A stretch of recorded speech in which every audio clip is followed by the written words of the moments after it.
Hey guys, this is Chris from Deus Ex Machina, and this is part 2 of the previous video. This was shot a couple of days later. That video was shot basically the moment we got home. Now I've had time to look through this, and not really look through it, but we're going to go through it now. We're going to do a quick little browse through. This is the luxury version, but the content will be virtually the same with the slipcase. Obviously, the slipcase is going to have this image, but it's going to be arranged a little differently. This is the magnet box, which comes with the luxury edition. I've also decided that given the number, we are going to limit, which means that we're going to produce only 100 of these, and they are going to be numbered. That's something that we've developed. There'll be a numbered plate inside the box, and that will be all that will ever be made. There'll only be 100 of these outside of this, which is a prototype, which is obviously going to be a little different. So let's go through this and take a look and see some of the things that we decided. First of all, that orange top there. Got this cool little piece of foam here. I've been told that this is going to be, actually been told, we've decided this is going to be black, so it doesn't really stand out with the rest of it. We've got Conestoga there, which is the sci-fi one. We have Taurus right there. And finally we have Paradise, which is there. Inside the box is going to be black. A couple of things that my wife observed. This is going to feel like a nick from a distance, but obviously it's not actually part of the image. You can see it back here as well. And so many real differences from the front to the back. The back's going to have that. No barcode, because this thing is kind of a luxury item, so we're not really, although some places may be able to get it and sell it, but it's not being designed for retail. So I'm going to put that aside really quickly, and we're going to go through these books one at a time, and skip in the video if you don't want to see the whole thing.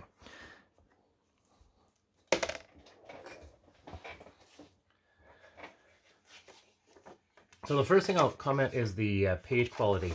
Now, it's actually really high. I was thinking that it was thinner than Ultramodern, but when we weighed them side by side, you kind of determined that that's not the case. I think they're about the same, if not, this may be higher. But the other thing is this glossiness. It's kind of difficult to see, and we'll put it next to Ultramodern when we get to that, but you can absolutely see that this is very, very sharp. There is this bit of a wave here, but I've been told that's not going to exist in production. So we're looking at Conestoga first. Conestoga has a very unique font. Everyone has their own unique font, but they all of them have the same baseline. Now, obviously, we'll see right here, there is this white edge. Is a side effect of the gilding, which we can see there. This was also the issue, of course, with these books is that these ones specifically is that they're handmade. The prototypes are handmade. When we go into production, we've been told we're not going to see that issue, so I'm relatively confident that's not going to happen. Same thing that this gilding is just not 100% perfect, although the other ones look a lot better. Once again, really good illustrations here. Taurus has the Conestoga and Taurus have this tape effect.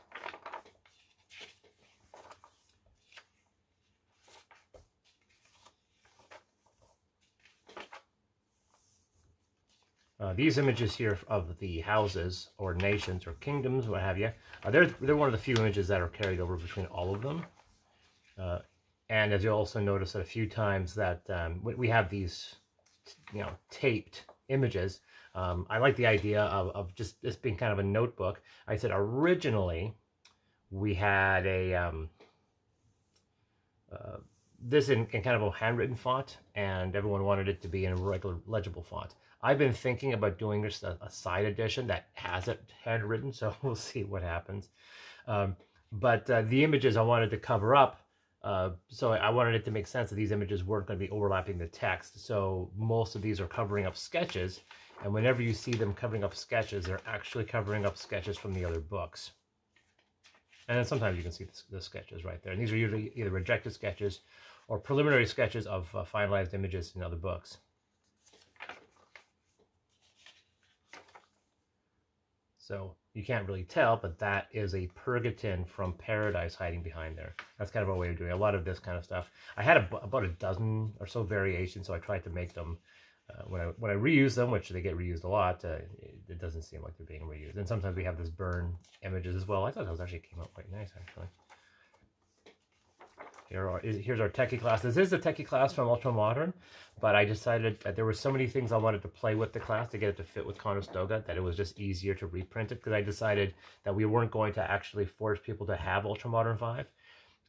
It's very useful to have Ultra Modern 5, but we included all the necessary rules in case you just wanted to use this. This is necessary because Paradise obviously doesn't need Ultra Modern at all, because it is a fantasy setting primarily.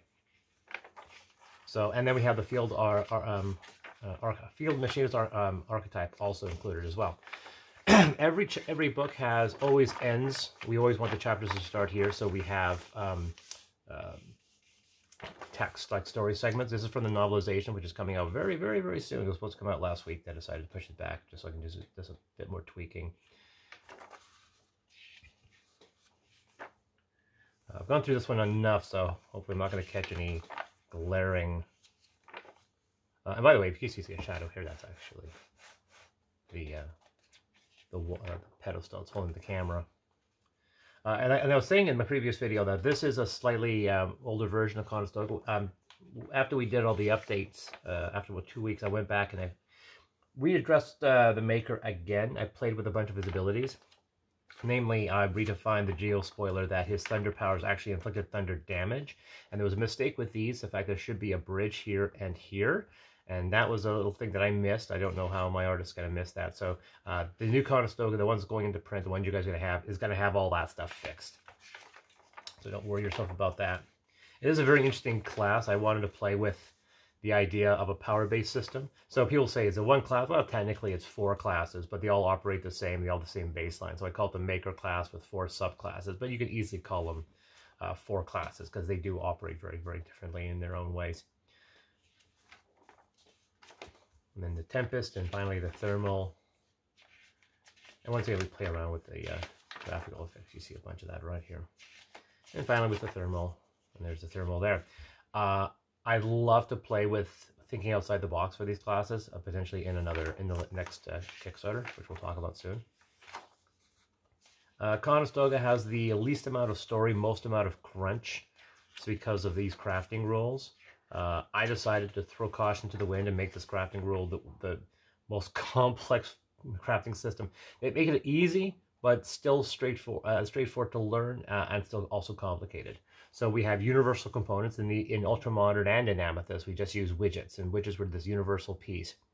And we decided to, although you have widgets, we have quasoline, lucent, hexatride, fullerite, calorifiable, chimerium, chasmorite, biogel, and these all in any, obviously once again, it's not realistic to have a handful of 6 or 7 components being able to build everything, but once again, and then we have components which are more expensive singular items that you may require for items. Hypersolid, interocitor, which is obviously a play off a very famous movie. Logic marker, temporal overthruster, which is a play on oscillation overthruster, transducer, and the zero speed manipulator. But these are all kind of sci-fi, like transducer and interocitor are very much sci-fi terms.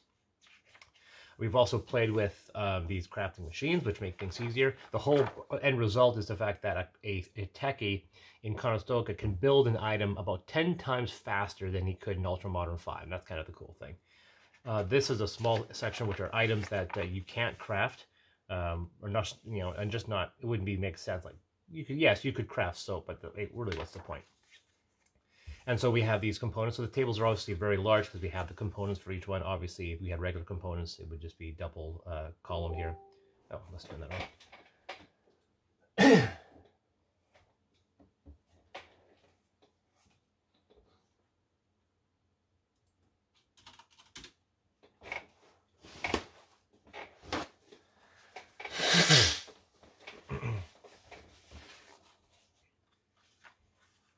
So some of the gear, like I said, originally, when we did this, we had these as a power, like a CF, and there was a 5 on the top right-hand side. And it turned out they were really small, and I had issues reading them, so I decided to get rid of that, and we just have it a full size. So H16, LT6, so that's of course 5, a cover fiber, 5 widgets, and so forth. It just seemed easier that way. Now we go through all the gear. Sometimes these sketches are added more or less just to push certain sections, so they start on new pages. So a lot of those they are quite literally are filler images. You know, like vehicles, we don't want to throw that in, so vehicles started on their own page. Not a lot of vehicles in Conestoga. We have actual like controllable monsters in the form of the Carry-On Matador, which are basically machines where they come as a form as monsters. The Pursuit Hopper, which is something else that's automated, and then at the very last, Nick designed these things as an illustration. I loved it so much. I created specs for them. They're called rickshaws, and so they're a completely unique thing that got included just because of Nick's creativity. One whole chapter just for weapons, and we've seen the same issues. Once again, here we have the components and a lot of stuff. Now, once again, I know people have had issues, my players, because of the complexity, where it takes twice as long to make a character in Conestoga than everything else, because you have to basically build your weapons. You have to pick up a frame, right? And obviously, at the beginning, you don't really have a choice of either heavy, two-handed, one-handed, and then you have your choice of drivers. These kind of tell you, they dictate the damage, so you can see the damage goes up depending on the rarity. And then we finally get indexes, and indexes give you, they will affect the clip capacity, the frame, and a few other things will also dictate range. Well, actually, no, range is in the descriptions. And then we finally get to expressions, and expressions is this area. So these are all the varieties of actual outputs. So there's tons of things you can get from this. And then you go into the individual, they tell you the range based off of the type of weapon it is, if it's one-handed, two-handed, or heavy, and any modifiers, whether it changes the clip size or changes the damage or changes the effect. Then you have processors, and processors basically are fine modifications, either change rate of fire, the range, precision, critical damage, and so forth. And then finally upgrades, and upgrades don't actually really modify the weapon as it does adding additional effects, whether it be lightning damage, flame damage, or some other effect. And then finally we have some super heavy weapons, which can be crafted once again, but they are they're not something you modify. And then we get to armor.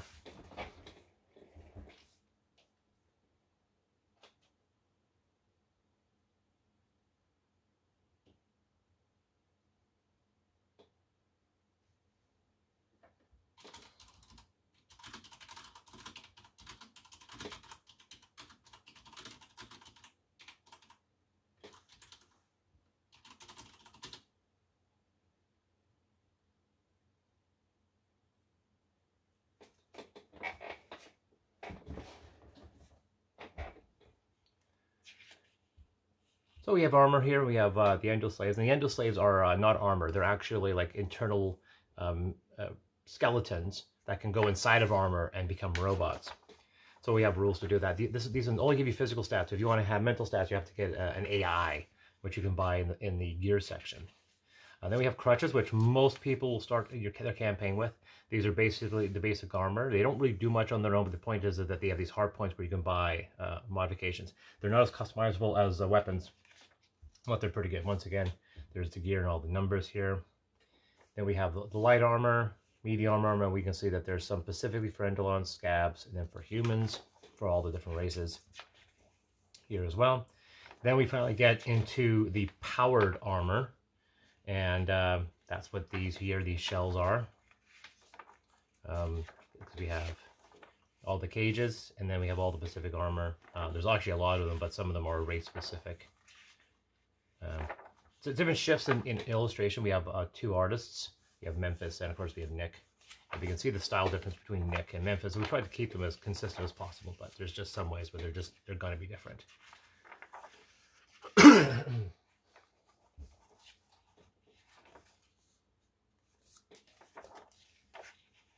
A lot of upgrades, as you can tell, a lot of upgrades. These are, of course, dependent on levels, because there are ones that are more powerful than others. And then there are some that are they give you flight, they give you weapons, they give you additional armor bonuses, what have you. And then we go into the description. We have energy shields, which is something else you can do. And then finally we have rewards. Oddly enough, Conestoga is the only one that has a modified reward chapter. It's because the gear is so unique. I could have done that for Taurus, but I decided not to. And then finally we have monsters. Agnos, the Arthur Bait, Blackhound Raiders, a lot of human enemies here. The other thing that's unique about Conestoga that the other ones don't have is that we have a rarity listing. So we have common and elite and legendary, very much inspired by video games. You know, loot and shoot games where there will be different levels. So we have common, zealot, zealot. There are a few others that are not, like the god, for example, doesn't have it. The demigods don't have it. But any human enemies will see that, as well as the scab we saw later. Illustrations are really coming off nice. Like these ones, again, some filler sketches, but I really wanted the idea of one type of monster starting on each new page. So in some stages we will have two, but sometimes we'll just have one. And of course, when we get to the scab, there's a lot of scabs, because once again, basic, elite, legendary, and some of the later ones are very, very powerful, very large. Like that one's crater is elite is there, and then the legendary is 2 pages, or sorry, 1 page, 2 columns. The operator is an enemy that you will see. It's the only monster that has an image and stats, which are basically copy-pasted between them. Although the description changes based on the setting, the monsters are unique, and that's actually a setting element. That's not because of trying to save spaces. The other thing, of course, is the virus. Now, although virus is represented in all 3 books, they are always different monsters. So there's 3 unique monsters here in each book, so there's 9 monsters total among 3 books. The Watcher is a unique monster, and then we finally end with a couple of story segments. Most of the time, the story segment at the end is actually the introduction to one of the other books. Actually, it's always the case. So this one opens up with the opening of Taurus. So if you want to know the opening of Taurus, you got to read Conestoga. Finally, we have an index, and our Kickstarter backers. Hopefully got everyone on here. Pretty consistent list, and is that it? Is there another page? Yeah, there we go. And then that ends this one. Now this is one of the corner choices. It's not the one we're going with. So that is that one. We'll move aside. Let's look at Paradise. Yeah. Oh, the other thing I also mentioned here, obviously we just kind of glossed over it, is the really big. It's actually bigger than the one we had for Ultramodern. So I'm actually kind of liking that.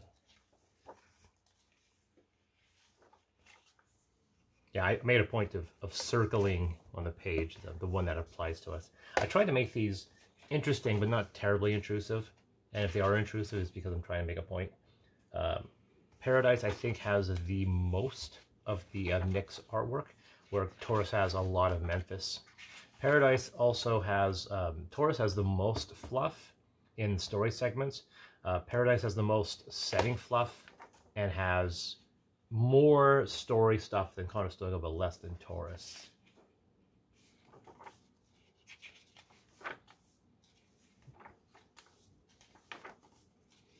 Because there's a lot more fluff. We have these big maps, and we have zooms in on the maps here.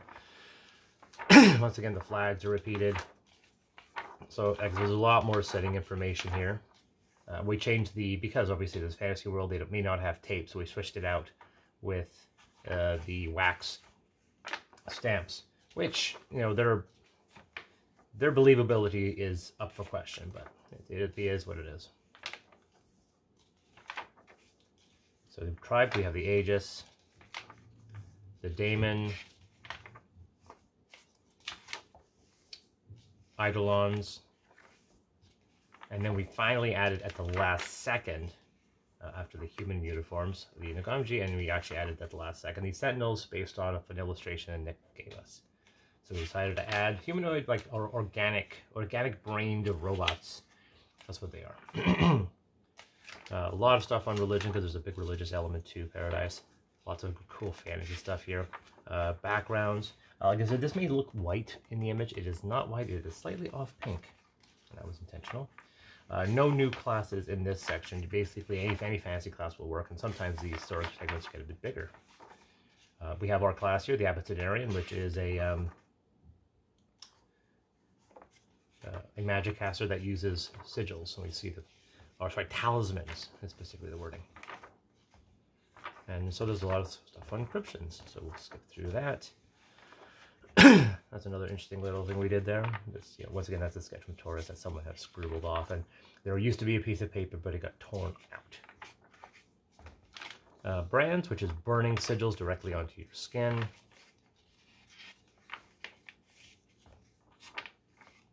Then relics, which is magic, and we have a lot of magic items. The magic items, these ones here, are very powerful artifacts.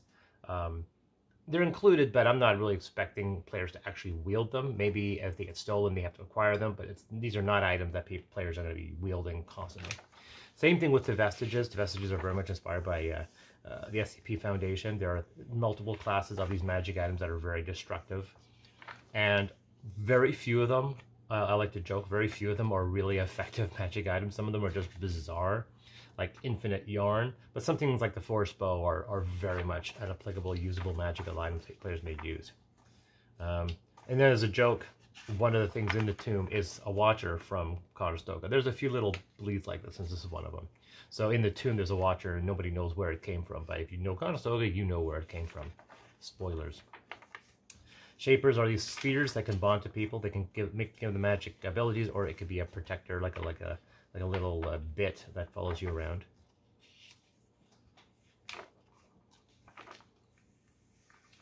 Forbidden is the tech chapter. It's not terribly big because obviously there's not a lot of technology in this setting. We have, these are now going into Memphis's images, the magical looking technology that the Aegis use, from their power armor to these cool little force field holograms that project monsters over them. That image is so awesome. I could not help myself. I had to make it full size. It's just too cool an image. And then we have, so we can see the variations, because accidentally we both did it, both Nick and Memphis. So there's Memphis's version, there's Nick's version. Not a lot of vehicles, but we decided this is pulled from Amethyst. This is another vehicle there. They're big Conestoga, and then the fighter craft that they have, the demigod. You have big rules in alchemy that we decided that got unlocked in the Kickstarter. So this is a much more advanced potion system. So we can see there's a lot of potions to play with. And it shows you how to crack them, how to make them. There are ingredients in here, but the ingredients are there purely for fluff. It's not like Conestoga where you have to acquire these things. You can ignore them if you want, but we added them in there just to make things fun. Inanimates or golem rules, which were also unlocked. So we showed you how to make your own golems. So golems are much more expanded before. You don't have just 4 golems in the monster manual. You have multiple. You can pull any monster from any book and turn it into a golem, and all the rules on how to do that are here. And then all the benefits of what you made out of, from brass, from chromium to gold to stone to tin.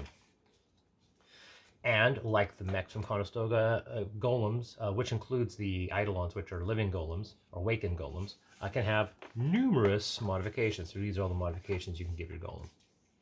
And descriptions for what those mean. Big segment, that's a big segment. And we jump over to here, and to, I can probably move that up. I'm not sure if that image is actually supposed to be cut off there. I can take a look at that. This was actually tricky to get it to do that, because there, as you can see, there's this little background stain is part of the image, is part of Nick's illustration. So you can see what's the background and what's part of Nick's illustration. So in this situation, that's an added piece I added. But these little droplets are all part of this illustration. So if I wanted this sword to be in front of this table, it would also put this stain in front of that table, and I didn't want to do that. So I literally had to create a secondary image of just this blade that's detached. No, I layer that image over top of it, so there's actually an image overlap. It doesn't look like it. You look really carefully. Nope, you can't really tell. Thankfully, that's doing its job right. So there's only a few occasions where I actually did that intentionally to make sure. Like for this sample, we didn't bother. We just put the character stats. You can read that. That's fine. That one's really close. But there's a couple of others where, like, that was intentional to have it over top of the page, because you can still read it. It's still fun. There's a very famous rock album that these are inspired by. I'll just leave it at that. Nidar. This is another one where I had to do the same thing, where there's actually 2 images, a cropped image, and tried to do my best to get it to cut off there, and I think it worked out pretty well. This was a late arrival because because all the rules we added for golems, and I was having so much fun. I asked Nick I told him pick a random monster and turn it into a golem, and he picked an owlbear, which was absolutely perfect. So these are just examples: a brass bugbear, a clay dragon, Strigidae, which is what that is, which we didn't want to use the term owlbear, the tin demon, and the wood giant. So these are all just examples. Grim gods are unique monsters here. Kipsangi, which are these cool little creatures. Panabrates, And there's the image pattern right that little in there. Rogue, which I thought was a neat little deer creature. A lot of natural animals. Sentinels, which got included because of the extra mech images that Nick designed. Striders. And then once again, virus. And once again, we have 3 unique viruses to the setting. Only 1 illustration is carried over. So I think that illustration was in Conestoga. This illustration is also in Taurus, but there's 3 unique monsters. And then Watchers, which are also unique to the setting. You'll see a lot of terms carried as well. So we see the term Eidolon used here as well. And now the monster, once again, he goes by a different name, but a different look, but the same stat block. And then a big section ends him. This one, this is the opening of Conestoga. That's here, and that goes on for a while. Same thing as before, index, Kickstarter backers, and that's it. Now, I think it's this one that we're going with, the blue. I think that's the one that won the vote, not the purple. This one, for example, we noted that the glue, it got detached on here, so the leather here, you can't really see it. But you can see that there's a puck here. I can actually just push this in and this moves in and out. That was just a mistake in the prototype. So.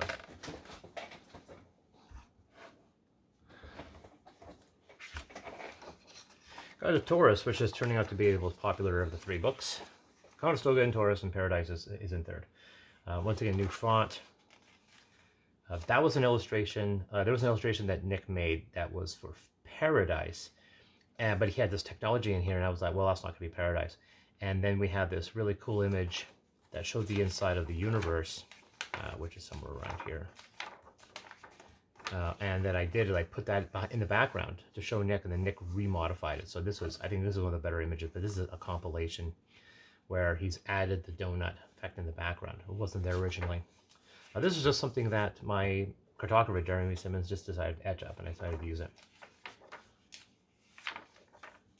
Yeah, the most story bits are in this one because it has a lot of tech and a lot of setting, but not as much as the other 2. So to offset it, there's more story. So there's the inside of the world. Like this is, you don't realize this is hundreds of miles across. And it gives you an idea how big the world is. It basically is the Earth just turned into an inverted donut. So it is very, very large. Lots of really cool train images here. Once again, big story segment before we move on to rails. Nick was doing great work with these trains. And then, by the way, with this image here, he just had the image, and then in one of the other ones, he had this little character for scale. So I snapped that, I cropped that out, and I shrunk it there. And it's kind of a play of what Ridley Scott did in Alien. You know, just making this person smaller just increases the scale of everything else by so this thing was probably a regular scale train, but by putting that little person there, you make this into this behemoth. And suddenly, this little opening is like a bridge of this thing that's potentially a mile long. The same thing with this one. We had that guy added in. Once again, to give scale, this is big, not as big as the other one, but it's bigger than the second one. Timeline, story segment again, big one. And then we have races, steampunk inspired, obviously. We have the effigy, the kind of weird loginoids, zodiacs, and then we have a bunch of backgrounds here. Of course, there's private hats and so forth. Privateer, sorry. There's a sketch there covering up, as you can see, the shaper from there. Another big section of story, and we move to magic. Now, magic uses deck building. It uses a standard 52 deck playing card to build your chaos deck. And then you acquire spells. We did a big retweak of this before we went into printing to help balance things and so forth. We haven't had any issues come back yet. Hopefully nothing major. A lot of spells, and the spell's power is very much dependent on the power of the spell that of the card you draw. A lot of spells. A lot of spells. I want to do a creative magic system that doesn't have listed spells like this, where it's something a bit more unique. And once again, there's our wonderful gold. They all have the same one. They're all gold. And we have weapons, and what turned out to be 50 turned out into 100 plus. So the big difference here is that we've taken the ultra modern weapons and we split them. So instead of it being a 1 primitive or 2 primitive weapons, we have dozens and dozens and dozens. Now, in a lot of occasions, especially look at like the cutlass pistol and the double action revolver, they're, you know, in many these situations, we wanted to create a situation that was realistic, but in the same context, we couldn't deny that there was going to be some weapons that were going to have very similar stats because this is D&D. There's not a lot of variables, right? So we have like the grape shot cartridge. It's a breach 6 bullets. This is a breach 6 bullets. This one costs more, you know, and so forth. And so sometimes the damage changes, sometimes the range changes, sometimes the number of inscriptions change. But there's no doubt you're picking weapons just because you want to have a cool weapon, not necessarily you're going for the most advanced weapon or the single best weapon in the game. I think if you're trying to min-max this system, you're not really enjoying it. Two-handed small arms, once again, a lot of those because that's actually 2 pages there. And then the heavy weapons, same thing. Super heavy weapons. So once again, there's oddly enough, there's no lasers, there's no plasma weapons. We have the rail guns, but they're presented as these throwers. They're very kind of really primitive. And then there's a radiation weapon, but I also wanted to have a very weird radiation laser weapon. But we don't have, like, very few of the weapons. I think only 4 or 5 weapons from Ultramodern were actually carried over. We had to heavily expand the rules, mind you. And then finally we have specific weapons, and there's tons of those. And this is when Memphis really came into his own with his illustrations. I thought he would make this a horizontal weapon. He made it a vertical with all the stacked barrels. Kind of bizarre, but, you know, that was intentional, having that little image cover that up. I thought that was kind of cool. So a lot of guns. It was actually a pain in the ass to have these such a way where we actually had proper justification, where every new column had a weapon that wasn't an orphan, what's called an orphan text, but still have the weapons described being out there and being visible. You can see it. Guns, that's like grenades are carried over from Ultramodern. Armor, we have a bunch of standard armor, which are just variations of the armor people already know, but then we have the exo armor, which are steam powered. Once again, Memphis comes back with some really wonderful designs. It was great to do that. Big section here until we finally get to gear, which are the accessories and so forth. And I decided we do kind of unlock cybernetics. Not a lot of cybernetic rules because these are steampunk cybernetics, so there isn't a lot of options, but they are there. But then the inscriptions. And the inscriptions are a big magic system. So we can see it's quite a few. You can inscribe your cybernetics, you can inscribe your weapons, you can inscribe your armor. The other thing you also see is this Plex Codex is actually mentioned in all 3 books. They all have a different history. And there's a entirely narrative reason, no mechanical reason why this is in there. It's entirely a narrative reason. And vehicles, which of course have some aircraft, but primarily it's going to be about the trains. And there they are. A lot of neat trains. Once again, this one we played with scale to make that really large. Same thing with this one. We want to make these really large. There are tons of really cool trains, and there's some other steampunk inspired things like the monowheel. Now for its big story segment, we get into monsters. We have the Animex. We have a whole bunch of examples of Animex here. We only had 1 illustration done, which was a lot of them, which was the Tyrannosaurus. Bandits. We have a bunch of new bandits in adversaries and gunners. There's Mark Meir.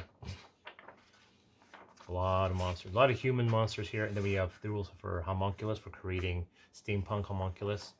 Plagarwaki was a very late in the game edition. Nick did this illustration. I didn't know what I was going to use for it, so I included it in the novel, called it Plagarwaki, and then we were going to create a whole group of monsters, and there's rules about what's actually happening, that there are people creating Frankenstein monster hybrids by stitching them together and adding like acid breath and so forth, and that may be something we may play on later, but I just didn't have the room to or the time to expand on that. But yeah, so basically there's robotic animals, and then animals which are stitched together, that there's these horrible scientists out in the wasteland creating these abominations. Screevers are another example of that. And then of course here is the creature's called Shadow. Originally he was called Thinner, and he had the name of Thinner, and he was in all 3 stories carrying the name Thinner. And then I decided at the last minute in the novel that they were all going to give it a different name. And the same thing, Virus, 3 unique monsters, 1 unique illustration. And then we finally ended with a very large, this one obviously should open, yeah, this opens Paradise. So that is the look of the books. Obviously, if you have the digital ones, you already have seen all of these, but it is cool to see the gloss and the page quality. I'm really liking that. Now, one thing you'll notice, and it's very, very obvious in Conestoga, is that the covers look not aligned. Obviously, we have this left, it's a bit too far left for us. This was an issue with the prototype. It's not going to be in production. That's been fixed, so don't worry about that. Likewise with these wide edges here, which came as a result of the gilding. As we can see, obviously in these ones, the gildings on these ones are also, there's a little bit of white there. I've also been told that that won't carry over. I mean, technically if it is, I'm not terribly concerned. I mean, books are never going to be 100% perfect. I would like it to be perfect, but I think the end result's going to be worth it. So that is Affinity, and once again, they go inside this box quite nicely, right? I think going in like that would be the best.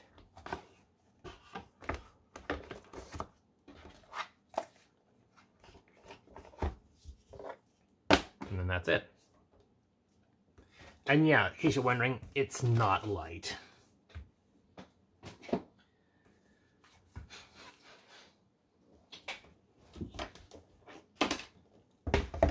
Now this is kind of an important thing to talk about. This new company we're dealing with is also doing a reprint for Ultramodern. This is from the 2019 Kickstarter. We changed a few things, because obviously we played with the layout since this, so there's going to be a few things that'll look visually different, but this is another company, so we'll go through the differences here. This is an old one. Please ignore the scratches, because this has been my copy I've been using for all my reading. But the first thing you'll notice is this looks smaller. You can see here it looks to be almost a ½ inch.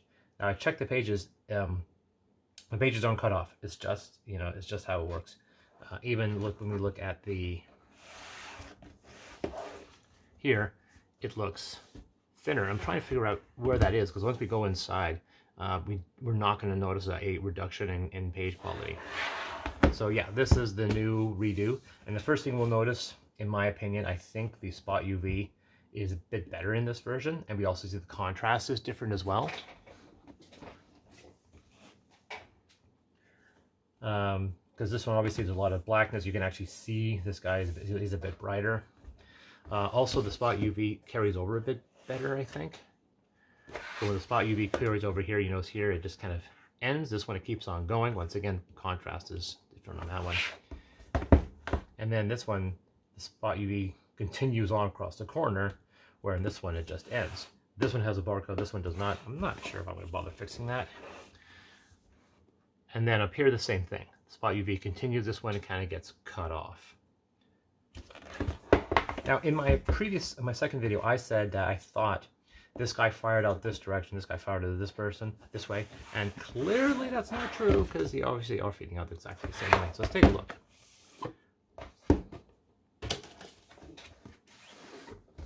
Put those there. Once again, this one's a bit scratched up, so please ignore that. This matte looks, I'd say, flatter, and I also believe the Spot UV looks a bit better. Once again, we have the contrasting. This one has a bit different contrast. We'll also note, looking at the bookmark, obviously different company, so different, still red, but this one's larger. I'm going to try to go through that like this, see if we can see it.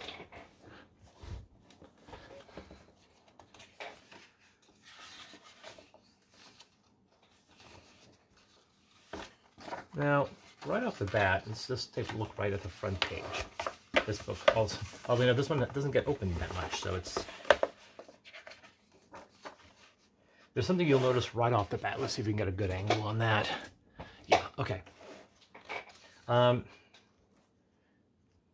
This paper is a little rough. It's very high quality. We can see it really jumps out. But this one, like if you were to feel these two, it's tough. I think this one might be slightly thicker, but I think that's probably a fact, because we know this book is thicker. So the page weight should be higher in this one. But that being said, the page weight on this one it's so minor, it's almost inconsequential. But this one, obviously, this one's coated a lot better, so it's a bit more glossy. So the black is just, it feels blacker. And so when we go through, once again here, we'll see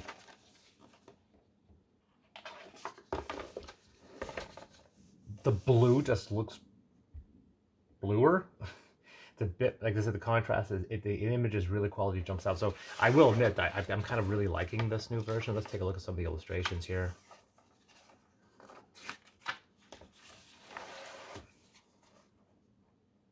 See?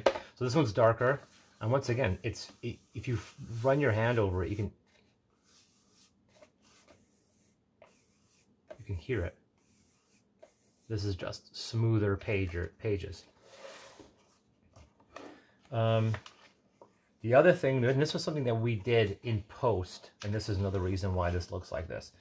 I was having issues, personal issues, with the fact that even though this came out really well, I felt that the way that the other company printed this, their contrast was really high in the background. We can see here how much the background jumps out. Like it's almost the point where people were saying they were having issues reading some of this text. When we get to here, we'll see it is a lot lighter. Even though the images pop out more, that was not something that that's an aspect of the new company. I went in there and I decreased the contrast heavily on the background so that it was a lot lighter. So that was something I did with this edition, just because I kind of learned from the first one. So if it feels like this is lighter, that's not an aspect of production. That's something I did on my own, just so it'd be a bit easier to read. And you'll see that very noteworthy later on. The other thing you'll notice is that because we were playing with some of these elements and we made a couple of changes, you'll also notice very almost infinitesimal, but sometimes very noteworthy little changes in the layout. It's so light, you probably won't notice it. So we go to the morpher. We see here tier 5 begins and ends on this one, but in the old one it starts here and then carries over up here. I went in and I wanted to see about trying to fix some of these orphan, which is something I'm learning more as a layout guy. So when we get to some of these pages, you won't see them nearly as much. So let's see another example here. As we go on to chapter 3. So these are basically the same thing. You also once again see the illustrations, quality difference. But like I said, you'll notice that nothing gets cut off. Like this one, this is it's almost like a quarter of an inch. It's not nearly as cut off as it would appear you think it would be. Same thing with the bottom. The bottoms aren't cut off as well. So we keep on looking through here. These are not going to change at all. Let's actually check that. Nope. And once again, I think the blue is just a bit sharper here as well.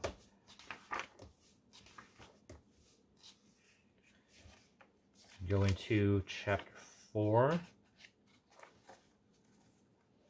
with the ladders. Wow, like that. Some of these images really pop.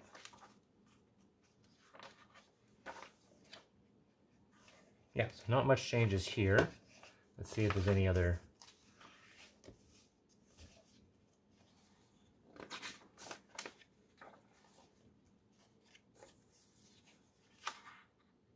Yeah, so this is another example where we have to remove the orphan. So here we'll see it starts 5th level and then it resumes there, and we just didn't do that. We just started it over there instead. So in many ways, although you'll see differences in the layout, it's more or less meant to fix issues. Right? So not much changes there, but you'll see just ever so slight differences in layout. You might see certain tables end in certain places, but we also went in and fixed like a lot of the errata. We incorporated a lot of the errata in here as well, so the new version is going to have the errata updated.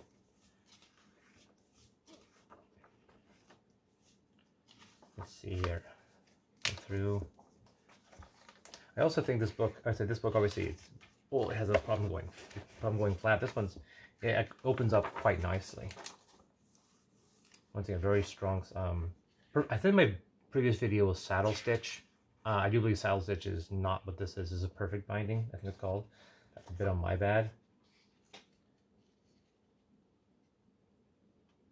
Yeah, I'm still picking up. Yeah, there's a few little things I picked up that are little mistakes that even I spot that you may not notice, but I do.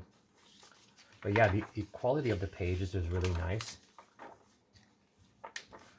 So if this is as good, if the production version is as good as these, I can see myself using this company for basically everything in the future. So let's, a good example. Yeah, let's go to Magic here. Oh, actually, that'll look really, really good. Yeah, look at that. Let's look at Mark. Look at that. Look how nice that looks, eh? That's on page 212. And yes, Mark signed mine. That's because I'm friends with Mark, so I get to do shit like that. So we can see here, once again, the quality is really, really nice. But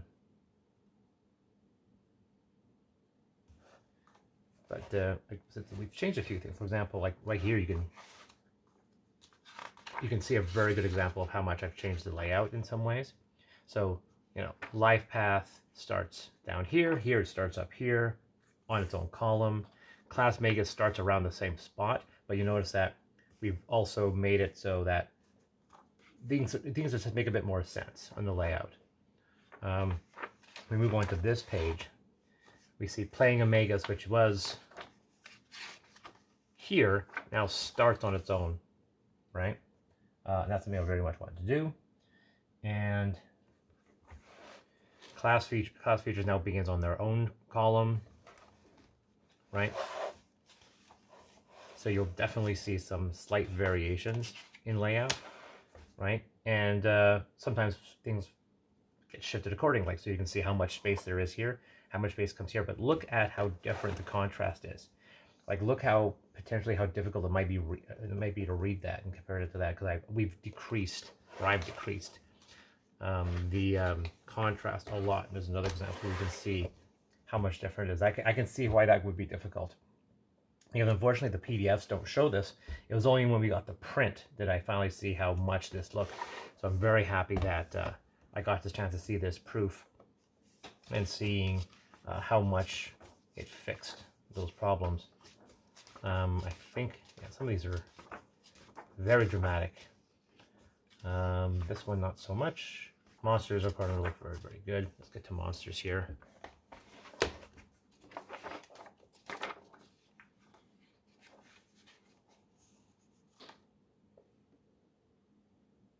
Huh, there's a little box in.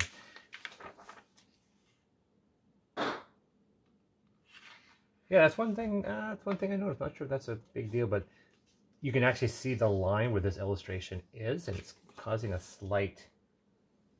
That image, unfortunately, that there's no more smoke past that. So yeah, we see it up there as well. That's very weird. I'm not sure why that's doing that. That's not a problem. It's just a weird observation.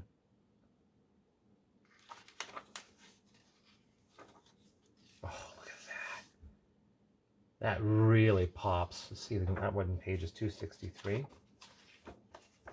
But look how different that is, eh? Like that, which is weird too, because I was commenting on the cover, the fact that there's contrast is off, is different, so you can actually see a bit more detail on the cover. But here, you can see, like that feels creepier, in a strange thing to say. Get through the skin, which are the monsters that show up later in the adventure. So this one, I bet she's gonna look very dramatically different. Yeah, once again, you can see, even in this one, it's almost completely white, and that one's pink. So it's some personal decisions that we made to try to make the game a bit more legible. So that, let's see if that is visible. If you can see the contrast on that one. Oops, one page. Yeah, it's a bit better. I mean, you can't, it still goes into darkness, but, right, so, now let's see here. Now this one is the gear, like there. Then we have Acropolis, so was it 320?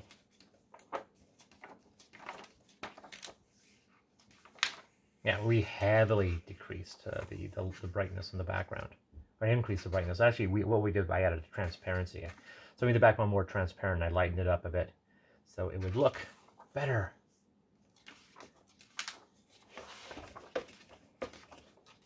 Oh, this one's not so bad. It's still quite readable. This one, yeah, I would admit 14 is where it can get really tricky with how dark the background is, which is once again why we made a point to make it, we really, really increase the lightness on that.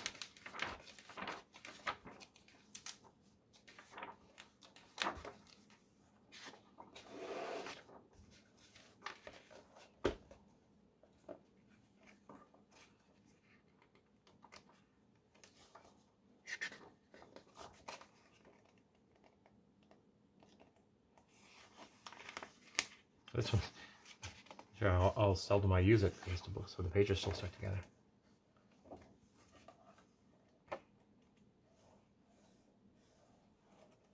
Yep. So there we go. Some significant differences in the visual look of Ultramodern. But I'm liking it. I'm liking the few little minor changes we did.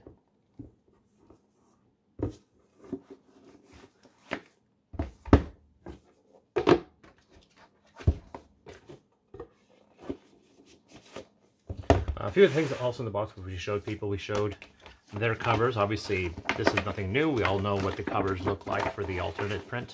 We are printing more of these, although the next time we do a preprint, which is going to be for backers of this campaign, that will be the last. We are not going to make any more of the alt covers. Technically, I probably shouldn't have offered the alt with Affinity, but I decided to anyway because we still had a few left. But the extra alt versions we're printing for Affinity will be it, which means after that's done, there will be no more alt covers of Ultramodern 5. It's just going to be this one. It's just going to be the standard cover that everybody knows. So we have that. She just included that for the heck of it. And as I said, she also included an example of a GM screen that they did. I don't know what Dungeons of Darkenheim is, but bugger hell, their screen looks really good. Although it's a little on the low side. I think I would want mine to be a bit taller.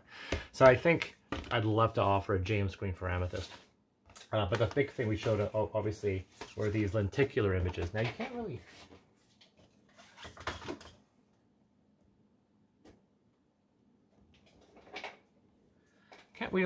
see it, unfortunately, but this is actually really cool. The Judas Priest one is actually very dramatic, because we can see, from me, like from my angle, it looks like the number 50 is behind the Judas Priest. And when you move it, you can actually see it moving back out of, so you can see the whole number. So it makes you want to move your finger, but you do, you get over top. I love that. I would love to do this. It won't be in the standard edition, because for Amethyst, we are going to launch with the luxury and standard editions. We're not going to have the luxury as an unlockable. I would like to do the lenticular for the luxury. This is another one. This is a cool little thing for Mercedes. Just, that's neat. And we see the flame effect. This is another 3D effect where the knife's coming right out, so you can, it's got some depth to it. I'd love to do something like this for Amethyst, so that's really cool. They also sent us these sticker pages. Not sure why, so we're missing. Not sure what this is for, some fantasy story, but it would be really cool to offer sticker books for Amethyst. We'll be talking about that in later, and then big maps. And then what we have here, these are what the actual covers for the standard editions will look like. You guys have obviously seen this, so it's not really a big whoop. There. And there. Now these are just glossy prints. That's not, because we have Spot UV, for example, where the name and the logo will be Spot UV. And they sent me an example of what that looks like too. This is kind of interesting. They sent me this. This is another proof for a book, Ancient History for Egypt or something. They have a smaller thing there, but they have, once again, the gilding. This one looks fantastic, so it's probably closer to what our version will look like. You can see the Spot UV coating here. The border around Ancient History is glossy. I also think that the gold elements and the characters are also glossy. That's very cool. This is very high quality. Like, look at that. This is completely glossy pages. We're not doing glossy because I don't know why I just decided not to do glossy, but Maybe we'll do that for Amethyst, not sure, but I like the page weights as it is, but that's a cool little book. But anyway, they just sent me that as a freebie. But there you go, guys. This week, we're going into production for Affinity. So the wait is finally coming to an end. We're finally getting this game printed. Anyway, hope you enjoy this.